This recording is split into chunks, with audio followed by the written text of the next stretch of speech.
सबैलाई नमस्कार। म विशाल राई, केन्द्रीय समिति युवा मोर्चा प्रवक्ता अनि मसँग हुनुहुन्छ कालेबुङ जिल्ला गोर्खा जनमुक्ति मोर्चा युवा महासचिव भाइ अमिर बस्नेत। आजको विषय के हो भने यो चुनावकै छेक परे तापनि तर वर्तमान दार्जिलिङ पहाड र भारतीय गोर्खा जातिलाई आज जुन चाहिँ अप्ठ्यारो परिस्थितिबाट गुज्रने एउटा परिस्थिति परिबन्ध भइरहेछ, त्यसमाथि स्पष्ट रूपमा हामी एक दुईवटा कुरा राख्नका लागि यहाँ उपस्थित भएका छौँ। एनआरसीको विषय हिजो अस्ति आसामबाट हाम्रा प्रेम तामाङ दाजुहरू वर्तमान जिडिसी आसामका अध्यक्ष हुनुहुन्छ अनि किशोर उपाध्याय आसाम भाजपाका विधायक, उहाँहरूको एउटा टोली आएर जति बेला दार्जिलिङ पहाडमा एउटा डिस्कोर्स चलिरहेको थियो, एनआरसीले भारतीय गोर्खाहरूलाई जसरी आसाममा पीडित बनाइरहेको छ अनि त्यही एनआरसी यदि भाजपा बङ्गालमा आयो भने बङ्गालमा भाजपाले सरकार गठन गरेको अवस्थामा एनआरसी लाग्दाखेरि दार्जिलिङ पहाड अथवा जिटे क्षेत्रमा बसोबासो गर्दै आइरहेका गोर्खामाथि पनि एउटा प्रताडना हुन्छ अथवा एनआरसीको लिस्टदेखि बाहिर हुन्छ भन्ने हाम्रो एउटा ठम्या अथवा ठहर थियो।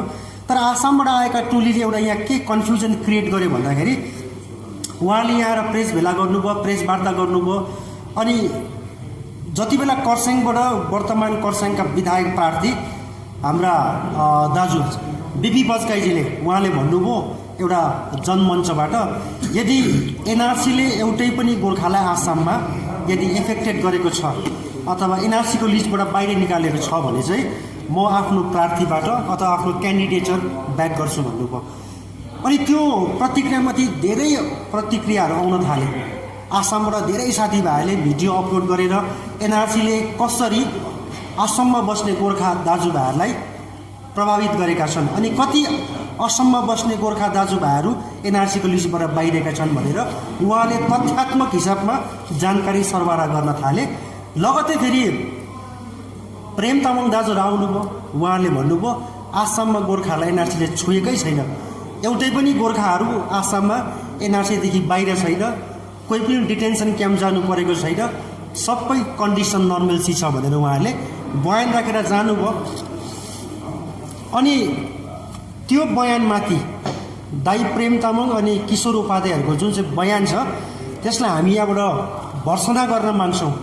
एउटा गोर्खाको छोरो भएर, भारतीय गोर्खा भएर भारतीय जनता पार्टीको एउटा हायर अथवा बाहिरबाट ल्याएर झिकाएर यहाँ जुन चाहिँ पार्टीको पक्षबाट उहाँहरूले गोर्खा जातिलाई दिग्भ्रमित गर्नुको लागि जुन चाहिँ बयान राख्नुभयो त्यसको लागि हामी एकदमै उहाँको त्यो बयानप्रति कडा भर्सना गर्न माग्छौँ। यो 25 तारिक मार्च 2021 सालको लोकसभा प्रोसिडिङ्सको पेपर मेरो हातमा छ, जसमा असमकै कङ्ग्रेसका मेम्बर अफ पार्लियामेन्ट सांसद महोदय, यहाँ तपाईँले हेर्नुहुन्छ, गौरव गोगोईले 25 तारिक मार्चको दिन पार्लियामेन्टमा प्रश्न राख्नु भएको थियो।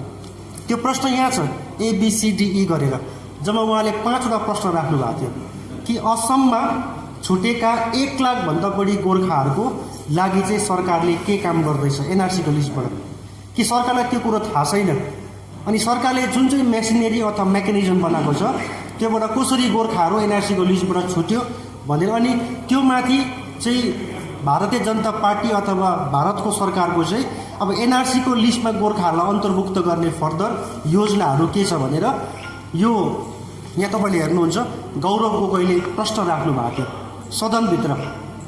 त्यसको प्रत्युत्तरमा बिजेपीकै minister of state in the ministry of home affairs Shri Nityanand Rai, बिजेपीको स्टेट मिनिस्टर नित्यानन्द रायले त्यसमाथि उहाँले प्रत्युत्तर दिनुभएको थियो। उहाँले स्पष्ट रूपमा यहाँ भन्नुभएको छ आसाममा जति पपुलेसन थियो, जनसङ्ख्या थियो, त्यसमा 3 लाख जस्तो मान्छे एनआरसीको लिस्टभित्र अन्तर्भुक्त भयो अनि रहेको 19 लाख मान्छे चाहिँ एनआरसीको लिस्टभित्र बस्न सकेन विथ इन्क्लुडिङ गोर्खा भनेर यहाँ लेखिएको छ।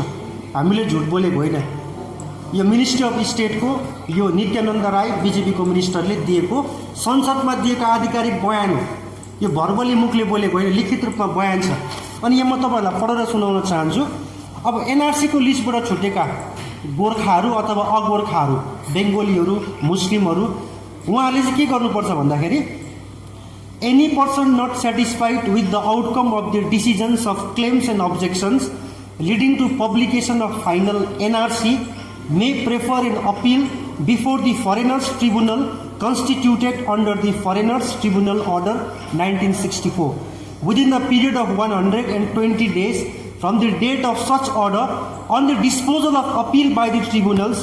The names shall be included or deleted as the case may be in the NRC. The state government was requested on 24th September 2018 to direct all concerned that only those Gorkhas, हेर्नुहोस् है यो line चाहिँ एकदम vital छ, only those Gorkhas who have come from Bangladesh and are living in the state of Assam can be treated as from the specified territory in accordance with section 6A of the Citizenship Act 1955. जो जति पनि गोर्खाहरू अगोर्खाहरू असममा NRC implement गर्दाखेरि एनआरसीको लिस्टबाट छुटे 19 lakh second लिस्टमा निस्केको, अब उहाँहरूलाई चाहिँ फरेनर ट्रिब्युनल्स पठाइन्छ, उहाँहरूको कोर्ट कचहरी मुद्दा हियरिङहरू प्रोसेस चल्छ। अब त्यो फरेन ट्रिब्युनल्सले उहाँहरूको नाम धेरै 6 महिना 7 महिना 1 वर्ष 1.5 वर्ष कागजपत्रको ढपेडी गर्दाखेरि कागजपत्र बुझाउँदाखेरि यहाँसम्म एनआरसीमा त छोराले आफ्नो नागरिकता प्रमाण गरेर पनि बाउको पनि नागरिकता प्रमाण गर्नुपर्ने बाध्यता छ, त्यो रुल्स फ्रेम गरेको छ सुप्रिम कोर्टले। अब त्यति हुँदाहुँदै पनि फरेन ट्रिब्युनल्समा कोर्ट कचहरीको केसहरू गर्दा मुद्दा खेप्दा पनि भएन भने चाहिँ लिस्टबाटै आफ्नो नाम चाहिँ डिलिट पनि हुनसक्छ, हटाउनु पनि सक्छ। यो चाहिँ हामीले भनेको होइन, यो चाहिँ सुप्रिम कोर्टको गाइडलाइन हो। अनि यो चाहिँ बिजेपीको मिनिस्टर श्री नित्यानन्द रायले सदनमा दिएको वक्तव्य हो। अनि एउटा अझै गाँठी कुरा के छ भन्दाखेरि चाहिँ अब एनआरसीको लिस्टमा चाहिँ को गोर्खा अथवा नेपालीलाई अन्तर्भुक्त गर्ने भन्दाखेरि एउटा यहाँ specified territory those Gorkhas who have come from Bangladesh, हेर्नुहोस् है, those Gorkhas who have come from Bangladesh specified territory in accordance with section 6A of the Indian constitution citizenship act 1955। अब यो 6A के हो, स्पेसिफाइड टेरिटोरी के हो, हेर्नुहोस् यो 1955 सालको नागरिकता ऐन हो जो 1985 सालमा पुनः संशोधित गरिएको थियो। अब यसमा स्पेसिफाइड टेरिटोरी भनेर यहाँ कसरी लेखेको छ भन्दाखेरि specified territory means the territories included in Bangladesh immediately before the commencement of the citizenship amendment act 1985 भनेको चाहिँ 1971 सालमा बङ्गलादेश बनिसकेपछि र पाकिस्तानबाट जुन चाहिँ भूभाग छुटेर बङ्गलादेश बस्यो, त्यो बङ्गलादेश निर्माण हुने अवस्थामा बङ्गलादेशमा गएर बस्ने नेपाली अथवा गोर्खाहरू जो छन् यदि उहाँहरू बङ्गलादेशको हो भन्ने थाहा पायो अथवा पत्तो पायो भने चाहिँ उहाँहरूलाई चाहिँ आसामको एनआरसीको लिस्टमा चाहिँ अन्तर्भुक्त गरिन्छ भनेर स्पेसिफाइड टेरिटोरी गरेर चाहिँ यहाँ उल्लेख गरिएको छ। यो छ बिजेपीको दृष्टिकोण। हिजो अस्ति अमित शाहजी गृहमन्त्री भारतको कालेबुङ आउनुभयो, दोहोरो कुरा गर्नुभयो, डबल स्ट्यान्डर्ड हामी भन्छौँ। उहाँले भन्नुभयो एनआरसी लागू भएकै छैन, 1600 करोड खर्च गरेर आसाममा एनआरसी लागू गरेको, पहिलो लिस्टमा 40 लाख गैर असमिस भनेर एनआरसीदेखि मान्छेको लिस्टबाट आउट गरेको, दोस्रो लिस्टमा 19 लाख पुगेको एनआरसी आसाममा फेल भयो। आज जुन चाहिँ दाजुहरू प्रेम तामाङ किशोर उपाध्यायजीहरू आएर यहाँ बयान गर्नुभयो, यो त गोर्खा जातिमाथि घात हुने बयान गर्नुभयो जिडिसीको चौकीमा बसेर। त्यही दाजुहरूले आज 2014, 15, 16को बेला आसामबाट एउटा टोली लिएर गएर दिल्लीमा क्याम्प हालेर आसाममा एउटा एनआरसीको अगेन्स्टमा आन्दोलन उहाँले गर्नुभयो, दिल्लीमा गएर आन्दोलन गर्नुभयो। आज त्यही दाजुले भन्दैछ एनआरसीले त असममा एउटा पनि गोर्खालाई छुएको चाहिँ छैन भन्दैछ। अन्त हिजो अस्ति अमित शाहको बयानमाथि हामी के भन्न माग्छौँ भन्दाखेरि हाम्रो मान्छेले अहिले ढुक्कै परिरहेछन्। अमित शाहजीले भन्नुभयो, हिजो अस्ति कालिम्पोङबाट भन्नुभएको, जनतालाई भन्नुभयो एनआरसी लागेको छैन, लागिहाल्यो भने पनि बिजेपीले चाहिँ एउटै पनि दार्जिलिङ पहाडको गोर्खाहरूलाई एनआरसीको लिस्टदेखि बाहिर निकाल्दैन अथवा छुनु दिँदैन भने हेर्नुहोस् है, बिजेपी आफैले भन्दैछ 2013 सालदेखि एनआरसीको प्रक्रिया सुरु भएको, कङ्ग्रेस गभर्मेन्टको पालोमा 14-15मा प्रक्रिया सुरु भयो एनआरसीको, जब सुप्रिम कोर्टले एनआरसी इम्प्लिमेन्ट गर्छ भने, जब सुप्रिम कोर्टले आफ्नो मेसिनरिजहरू, स्टेट मेसिनरी, सेन्ट्रल मेसिनरी लगाएर चाहिँ एनआरसी माथि काम गर्छ भने कसरी चाहिँ भारतीय जनता पार्टीले being as a political party, एउटा राजनीतिक दल भएर एनआरसी को प्रक्रियाभित्र हस्तक्षेप गरेर चाहिँ कसरी गोर्खाहरूलाई पोलिटिकली सेभ गर्नु सक्छ? यो हुँदै नहुने कुरा हो। यो चाहिँ बाह्यत कुरा हो। गृहमन्त्री अमित शाहजीले बोल्नु भएको। अनि हामी स्पष्ट रूपमा जनतालाई भन्न चाहन्छौँ, अझै पनि समय छ, हामीले बुझ्नुपर्छ एनआरसी भनेको चाहिँ असममा बस्ने गोर्खा खाली होइन, भारतभरि बस्ने गोर्खाहरू आज विभिन्न प्रान्तमा छरेर बस्नु भएको छ दशकौँदेखि। अझ स्पेसली भन्नुपर्दा दार्जिलिङ पहाडमा बस्ने हामी, चिया बगान, कुलेनबारी सहरमा ड्याइफन एरियामा बस्ने हामी गोर्खा, अगोर्खाहरू पनि दार्जिलिङ पहाडभित्रकै, जसको ढट्टापट्टा पर्जापट्टा अहिलेसम्म बनिएको छैन। अब पर्जापट्टा ढट्टापट्टा भएन भने एनआरसी जब लागू हुन्छ, इम्प्लिमेन्ट हुन्छ, त्यति बेला माग्ने प्रथम डकुमेन्ट हो जमिनको अनरसिप अथवा ढट्टापट्टा। अनि यस्तो अवस्थामा बङ्गालमा एनआरसी लागू भयो भने अनि भाजपा सरकारले भोलि पश्चिम बङ्गालमा आफ्नो सरकार गठन गर्यो भने भाजपा पार्टीले त्यसलाई एनआरसी लाउँदाखेरि सबभन्दा प्रथम एफेक्टेड हामी दार्जिलिङ पहाडमा बस्ने गोर्खा अगोर्खाहरू हुनेछौँ। अनि स्पष्ट रूपमा हामी जनताले यो कुरा भन्न माग्छौँ। अनि यहाँ धेरै साथीहरूले मिसकन्सेप्सन फैलाइरहेका छन्, स्थानीय क्षेत्रीय पार्टीहरूले पनि।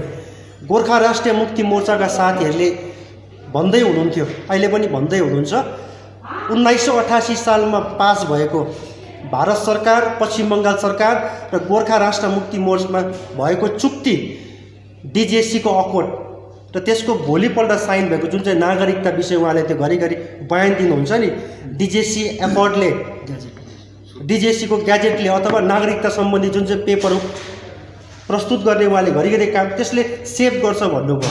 यहाँसम्म भन्नुभयो एउटा उपचुनावमा जितेको विधायक हाम्रा दाइनिरा जिम्बाजीले त एनआरसीले न इस्कुसलाई छुन्छ, न बाख्रालाई छुन्छ, न सब्जीलाई छुन्छ, न फर्सीलाई छुन्छ भन्नुभयो। एउटा विधायक भएर एउटा उकिल जस्तो सम्मानजनक पदमा बसेर नियम कानुन जाने मान्छेले यस्तो बाह्यत कुरा बोल्नु हुँदैन, जनतालाई भ्रममा पार्नु हुँदैन।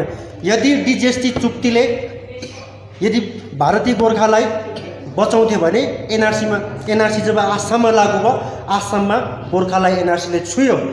आसाममा 1,20,000 देखि 1.5 लाख गोर्खाहरू त्यो एनआरसीको लिस्टदेखि बाहिर भयो। 20 देखि 25,000 गोर्खाहरूले योपालिको असमको विधानसभा चुनावमा मतदान गर्न पाएनन्। त्यसलाई डिजेसीको अकोर्डले काम गरेन, छुयो। अनि यो चाहिँ बाह्यत कुराहरू यहाँ गर्दैछ क्षेत्रीय दलका कतिपय साथीहरूले पनि। हामी समय हुँदै जनतालाई यो आह्वान गर्न चाहन्छौँ, यो एनआरसी भनेको चाहिँ तपाईँ र मेरो लागि चाहिँ कोरोना जस्तै हो। जस्तो कोरोनाले कसैलाई छुट्याउँदैन, त्यस्तै यो एनआरसी को कोरोनाबाट बाँच्नु भने चाहिँ हामीले मार्क्स भनेको चाहिँ हाम्रो क्षेत्रीय एस्पिरेसन, क्षेत्रीय आकांक्षा, क्षेत्रीय दललाई चाहिँ हामीले जिताएर ठिक ठाउँमा पुर्याउनु पर्ने हुन्छ। अब सामु सेयर गर्न चाहन्छु जो हामीले यहाँबाट तपाईहरुलाई भन्नै पर्छ। 2020 मा सदनमा भारतीय जनता पार्टीले देशमा चल्दै आइरहेको 44 वटा लेबर सम्बन्धी, श्रम सम्बन्धी कानुनलाई मासेर उहाँले 4 वटा कोड अथवा बिल प्रस्तुत गर्नुभयो, बिल ल्याउनु भयो। त्यसमा पनि भारतभरि काम गर्ने, श्रम गर्ने श्रमजीवी लेबरहरू, के चियाबारीमा काम गर्ने, के कुलेनबारीमा काम गर्ने, सबै जग्गामा आफ्नो आफ्नो अवस्था स्तरमा काम गर्ने जुन चाहिँ उहाँहरूले वेज कोड बिल पारित गर्नुभयो नि, त्यो वेज कोड बिल पनि आज हामीले हेर्दाखेरि एकदमै श्रम विरोधी छ। पहिले काम गर्ने अवस्था समय 8 घण्टा थियो, नयाँ वेज कोड बिल मार्फत चाहिँ त्यो अनुसार काम गर्ने अब समय 8 घण्टादेखि बढेर 12 घण्टा बनाइएको छ। हेर्नुहोस् है, घरिघरि हाम्रा राजु विष्टजी एमपी यहाँसम्म गृहमन्त्रीले पनि भन्नुहुन्छ, भारतीय जनता पार्टी बङ्गालमा सरकार बनाएपछि हामी मिनिमम वेज चाहिँ न्यूनतम ज्याला 350 रुपियाँ बनाउँछौँ भनेर चियाबारीको जनतालाई, कुलेनबारीको जनतालाई उहाँले आश्वासन दिनुभयो। उहाँले जुन चाहिँ यो वेज कोड बिल पास गर्नुभयो नि, त्यसमा उहाँहरूले 176 रुपियाँ गरेर चाहिँ न्यूनतम ज्याला निर्धारित गरिसकेको छ। खाली योपालि उहाँले 2 वर्षमा भारतीय जनता पार्टीले 2 रुपियाँ बढाउने काम गर्यो। पहिले 174 रुपियाँ थियो, अहिले 176 रुपियाँ बनाएर चाहिँ मिनिमम वेज उहाँले डिक्लेयर गरिसकेको छ। अनि 350 रुपियाँ चाहिँ बाह्यत कुरा, किनभने असममा भारतीय जनता पार्टीको सरकार छ। अनि त्यही भारतीय जनता पार्टीको सरकार आउनुभन्दा अगाडि उहाँले वचन गर्नुभएको थियो चियाबारीमा काम गर्ने असमी जनताको लागि हामी 350 रुपियाँ न्यूनतम रोज गर्छौँ भनेर। तब जब असममा बिजेपीको सरकार गठन भयो त्यति बेला बिजेपी सरकारले आफै एउटा एक्सपर्ट कमिटी गठन गर्यो न्यूनतम ज्यालामाथि। अनि एक्सपर्ट कमिटीले एउटा रिपोर्ट बुझायो कि न्यूनतम ज्याला चाहिँ असमको चिया बगानमा काम गर्ने जनताको 375 रुपियाँ हुनुपर्छ भनेर रिपोर्ट बुझायो। त्यो रिपोर्टमाथि सुनवाई भएन, अहिलेसम्म थाँती छ। असममा आफ्नै बिजेपीको सरकार हुँदा पनि 350 रुपियाँ रोज बनाउन सकेन भने यता पश्चिम बङ्गालमा सरकार नआइकन हामी 350 रुपियाँ आइसकेपछि 350 रुपियाँ बनाउँछौँ भनेर जनतालाई झुट बोलेर यहाँ जनताको मतदान लुट्ने काम गर्ने प्रयास चाहिँ भारतीय जनता पार्टीले गरिरहेछ। यहाँसम्म चाहिँ अब यो नयाँ श्रम कानुनमा अब यो चियाबारीमा कुलेनबारीमा अब युनियनबाजी सङ्गठित भएर श्रमिकको लागि लड्ने एउटा सङ्गठन गठन गर्ने अथवा काम गर्ने प्रावधान पनि मोटामोटी नयाँ श्रम कानुनमा छैन। 60 दिन अगाडि कुनै पनि सङ्गठनले हामी हडताल गर्छौँ यो मागमाथि भनेर 60 दिन अगाडि चाहिँ उहाँहरूले चाहिँ बगान म्यानेजरलाई अथवा सरकारलाई चाहिँ त्यो एउटा नोटिफिकेसन बुझाउनु पर्ने हुन्छ। यो पहिले थिएन, यो चाहिँ नयाँ श्रम कानुन हो। अब यो सँगसँगै भन्नुपर्दाखेरि वनबस्तीको कुरा हामीले भन्नुपर्छ। असम मात्र होइन, धेरैवटा भारतीय प्रान्तहरू राज्यहरू जहाँ बिजेपीको सरकार गठन छ अहिले, तपाईँले त्यहाँकै डेटा कलेक्सन गर्नुभयो भने 2006 सालमा वन अधिकार कानुन पास भयो 2006 मा, जुन कानुन अनुसार चाहिँ यति वित्त वर्षहरूदेखि दशकौँदेखि वन क्षेत्रमा बस्दै आइरहेका वनवासीहरूले उहाँहरूको अधिकार स्वरूप पर्जापट्टा पाउनु पर्ने हो। र बिजेपी सरकारले भन्दैछ हामी चाहिँ पर्जापट्टा दिन्छौँ भनेर। तर बिजेपी शासित राज्यहरूमै अहिले पनि 51 देखि 60% जति पनि ज्ञापनहरू दस्तावेजहरू एप्लिकेसन्सहरू बुझाइयो पर्जापट्टा दिनुपर्छ भनेर श्रम सङ्गठनहरूले वन श्रमिकजीवी सङ्गठनहरूले। तर बिजेपी शासित राज्यहरूमै पर्जापट्टा दिने मागमाथि चाहिँ सुनवाई भएन, उल्टा त्यो एप्लिकेसन्समाथि त्यो दस्तावेजहरूलाई चाहिँ रद्द गर्ने काम गर्यो। यसरी झुट बोल्दैछ बिजेपी सरकारले। अब किसानको कुरा गर्दाखेरि हेर्नुहोस्, किसानको कुरा विगत दिनमा दिल्लीमा पन्जाबका, हरियाणाका, उत्तर प्रदेशका, बिहारका हजारौँ किसानहरू दिल्ली राजधानी गएर जुन चाहिँ भारत सरकारले वर्तमानमा कृषि कानुन पारित गरे, त्यो कृषि कानुनको विरुद्धमा त्यो ऐन चाहिँ पुँजीपतिहरूको लागि, कर्पोरेटहरूको लागि हो, तर किसानहरूको पक्षमा भएन भने बृहत आन्दोलन गरे। अनि यो आन्दोलनलाई विश्वले देख्यो, हामीले पनि देख्यौँ। त्यसमा मूल कुरा के भन्दाखेरि दार्जिलिङ पहाडको सन्दर्भमा अब यहाँबाट उत्पादित हुने जुन चाहिँ क्यास क्रप्सहरू छ, अब सानसाना हाम्रा किसानहरूले उत्पादित गरेर बजारमा एउटा न्यूनतम भाउमा बेच्ने जुन चिजहरू छ, अब योपालि त जुन एमएसपी भनेको छ मिनिमम सपोर्टिङ प्राइस, त्यो योपालि नयाँ यो कृषि कानुनमा चाहिँ बिजेपी सरकारले गरेन। यो एमएसपी त निर्धारण कसले गर्ने भयो? कर्पोरेटहरूले गर्नुभयो। अब किसानको हातमा यो छैन भनेपछि बिजेपी सरकारले पारित गरेको कृषि ऐन कानुन पनि यो चाहिँ हाम्रो दार्जिलिङ पहाडको साधारण खटी खाने श्रमजीवी कृषकहरूको पक्षमा छँदै छैन।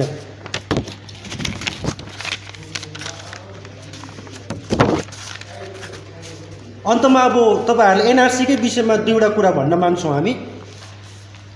19 भनेर पास गरियो, त्यहाँको त्यो नागरिकता कानुन थियो।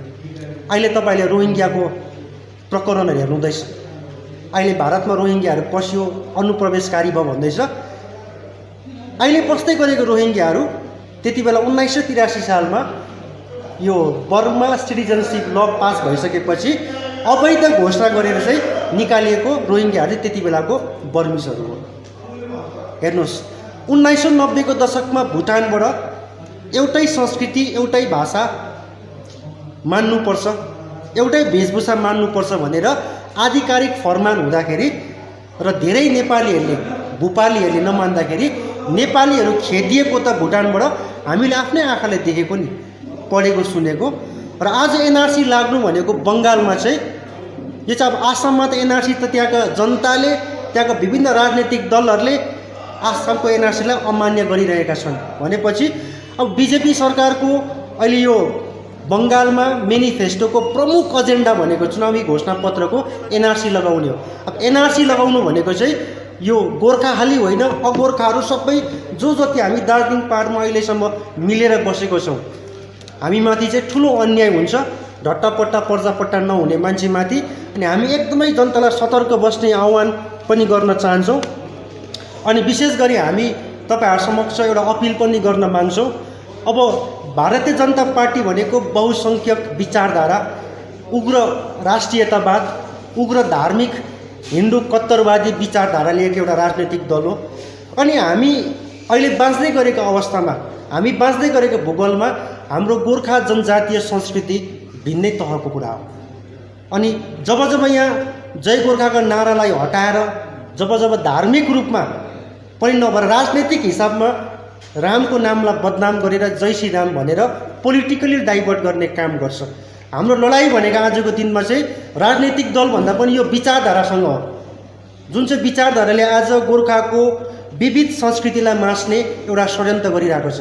जुन चाहिँ विचारधाराले आज हामी दार्जिलिङ पहाडमा के बिहारी, के मारवाडी, के कोचेमेचे, के तामाङ, के राई, के भुटिया, के लिम्बू, कामी दमाई, सार्की, भुटिया, लेप्चाहरू मिलेर बसेको छौँ, बहुल संस्कृति होइन। अनि यो विचारधारालाई चाहिँ भारतीय जनता पार्टीको जुन उग्र राष्ट्रियतावादी र उग्र कट्टर हिन्दुत्ववादी जुन विचारधारा छ, यसले मास्ने प्रयत्न गरिरहेको छ। अनि यसबाट जनता एकदमै सतर्क बस्ने हो। अनि हामीले कमसेकम चाहिँ दार्जिलिङ पहाडलाई बचाउनुपर्छ। अब त स्थिति यस्तो आयो, राजनैतिक दल बचाउने होइन, अब त दार्जिलिङ पहाड बचाउनुपर्छ। दार्जिलिङ पहाड बाँच्यो भने हामी बाँच्छौँ, अनि हामी गोर्खा बाँच्यो भने गोर्खाको मुद्दा यो भारतमा बाँच्छ, अनि एक दिन गएर फत्ते पनि हुन्छ। तर अब दार्जिलिङ पहाडै बाँचेन भने, गोर्खा संस्कृति बाँचेन भने, या भाषै बाँचेन भने, यहाँसम्म चाहिँ बिजेपीले योपालि बङ्गालको जुन चाहिँ चुनाव मेनिफेस्टो निकाल्यो त्यसमा त स्पष्ट भनिरहेको छ, बिजेपीले त कक्षा 10 सम्म बङ्गाली भाषालाई चाहिँ कम्पलसरी गर्ने भनेर उनीहरूको स्टेटको मेनिफेस्टोमा लेखेको छ। अरे 2017 सालमा त्यही बेङ्गोली भाषा थोप्यो भनेरै हामीले आन्दोलन गरेको होइनौँ। अनि त्यही बिजेपीले आज चाहिँ हामी बङ्गालमा सरकार बनाइसकेपछि बेङ्गोली भाषा चाहिँ कम्पलसरी गर्छौँ भनेर चाहिँ मेनिफेस्टोमा लेखेको छ। अनि यस्तो बिजेपीलाई भोट दिने हामीले जिताउने हो, राज्यमा पुर्याउने हो। हेर्नुहोस् आमा बाउ, दाजुभाइ, दिदी बहिनी, मेरा युवा साथीहरू, समय छँदै सचेत बसौँ। अनि हामी आग्रह गर्न चाहन्छौँ क्षेत्रीय दललाई बचाउनुपर्छ। जुन चाहिँ क्षेत्रीय दलले तपाईँ र मेरो एस्पिरेसन बोक्छ, जुन चाहिँ क्षेत्रीय दलले तपाईँ र मेरो निम्ति आज ढाल भएर अगाडि गएर कुरा गरिदिन्छ। अनि एनआरसी जस्तो कुरादेखि अनि बिजेपीको यो ढाँट छलको राजनीतिदेखि तपाईँलाई मलाई जोगाउँछ। त्यस्तो क्षेत्रीय दललाई हामीले सपोर्ट गरेर हामी अघि लानुपर्छ भन्दै म यो अपिल यही